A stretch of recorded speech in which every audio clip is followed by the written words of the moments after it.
Hello मेरे प्यारे प्यारे बच्चों, आज मैं बताने वाली हूँ कि आप बर्ड्स नेम को किस तरह से तैयार करें कि आपको कम से कम समय में बहुत सारे बर्ड्स नेम याद हो जाएं। और जब आप उसे लिखें तो आपको वो जल्दी से याद आते चले जाएं और आपको रटना भी ना पड़े। तो चलो शुरू करते हैं बच्चों। हम ए से जेड तक आज बर्ड्स नेम सीखेंगे। A4 होता है एल्बाट्रॉस। ये एक ऐसा पक्षी होता है जो समुद्र के ऊपर उड़ता है और आपको पता है कि ये 50 दिनों में पूरे विश्व का चक्कर लगा सकता है। B4 होता है बैट। ये एक ऐसा बर्ड है जो दिन में सोता है और रात में जगता है। C for crow. ये तो हम सभी ने देखा होगा। और बच्चों C से एक और बर्ड होता है कैनरी। बहुत ही अलग अलग रंगों में पाया जाता है। और C से एक और बर्ड है कॉक। ये भी आप सभी ने देखा होगा, कॉक। तो C से एक और बर्ड बताने वाली हूँ मैं। देखा आप कितने सारे याद कर रहे हो। C4 होता है क्रेन यानी कि सारस। और बच्चों अब बारी आती है D की। D for duck. डक हम सभी ने देखा होगा, बनाया होगा ड्राइंग बुक में। E for eagle. और बच्चों F4 होता है फ्लैमिंगो। बच्चों इसको राजहंस भी कहते हैं। और F से एक दूसरा पक्षी भी होता है, वो होता है फाल्कन। इसके बाद आप देखेंगे G फॉर गोल्डन आई। बच्चों आप पिक्चर में देख सकते हो, इसकी आईज बिल्कुल गोल्डन कलर की है और बहुत खूबसूरत भी है। H4 होता है हेरोन यानी कि बगुला, और ये भी हम सब ने देखा है। और इसके बाद में H से एक दूसरी बर्ड होती है हुप्पोई। बच्चों I से होता है आइबिस। ये एक वाटर बर्ड है और ये भी अलग अलग रंगों में पाई जाती है। इसके बाद में हम देख रहे हैं J फॉर जे। जो जे बर्ड है ये भी बहुत सारे खूबसूरत रंगों में पाई जाती है। बच्चों ये है K for kite. Kite bird ये बहुत ऊंचाई पर उड़ती है।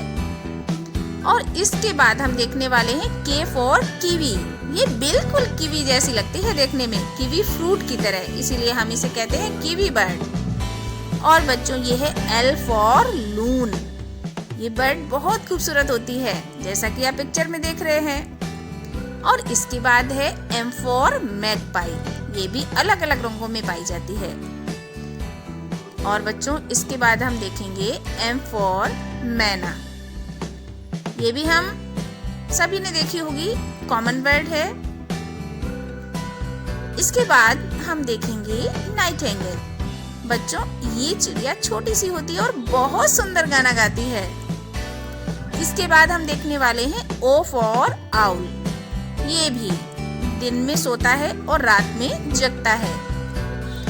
इसके बाद हम देखेंगे O फॉर ऑस्ट्रिच। इसका अंडा सब पक्षियों में सबसे बड़ा होता है। और बच्चों ये है P फॉर पिजन। ये भी हम सभी ने देखा होगा। और P से अब मैं दिखाने जा रही हूँ आपको विश्व में सबसे खूबसूरत पक्षियों में से एक, हमारा पीकॉक, जो कि हमारा नेशनल बर्ड भी है। P for peacock. P से एक और बर्ड है P फॉर पैरट, जो कि हमारा फेवरेट है, जो हमारी तरह बोल सकता है। और बच्चों ये है Q फॉर क्वेल, यानी कि हिंदी में इसको कहते हैं बटेर। और बच्चों ये है रोलर बर्ड।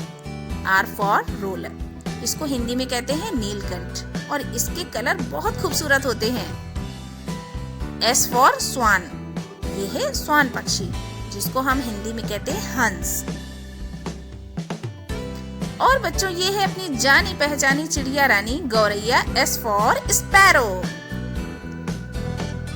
और बच्चों ये एक बहुत खूबसूरत सी पक्षी आप देखने वाले हो T फॉर टैनेजर। ये बहुत ही सुंदर सुंदर रंगों में पाई जाती है। और बच्चों ये है U फॉर अम्ब्रेला बर्ड। आप देख सकते हो इसके हेयर कितने अच्छे हैं और इसका डिजाइन कुछ कुछ अम्ब्रेला की तरह होता है, इसीलिए हम इसको कहते हैं अम्ब्रेला बर्ड। और इसके आगे आप देखने वाले हो V फॉर वल्चर। ये है वल्चर, इसको हिंदी में हम गिद्ध भी कहते हैं। और बच्चों ये है वुडपेकर, ये लकड़ी को काट सकता है और उस पे अपना घोंसला बना लेता है। और बच्चों ये है एक्स फॉर जिनोप्स, एक छोटी सी चिड़िया होती है। और इसके बाद आप देखने वाले हो वाई फॉर येलो हैमर। इसका डिजाइन कुछ हैमर की तरह होता है, इसीलिए इसको हम हैमर बर्ड या हथौड़ा चिड़िया भी कहते हैं। और बच्चों ये है ज़ेब्रा फिंच। जैसा कि आप देख रहे हो कि इसकी बॉडी पर जेब्रा की तरह लाइंस हैं, इसीलिए हम इसको कहते हैं ज़ेब्रा फिंच। और ये बहुत ही खूबसूरत चिड़िया होती है। इसके बाद में एक स्पेशल चिड़िया दिखाने जा रही हूँ जिसको कहते हैं हमिंग बर्ड। बच्चों ये छोटी मोटी चिड़िया नहीं बल्कि विश्व की सबसे छोटी चिड़िया है। तो ये वीडियो आपको कैसा लगा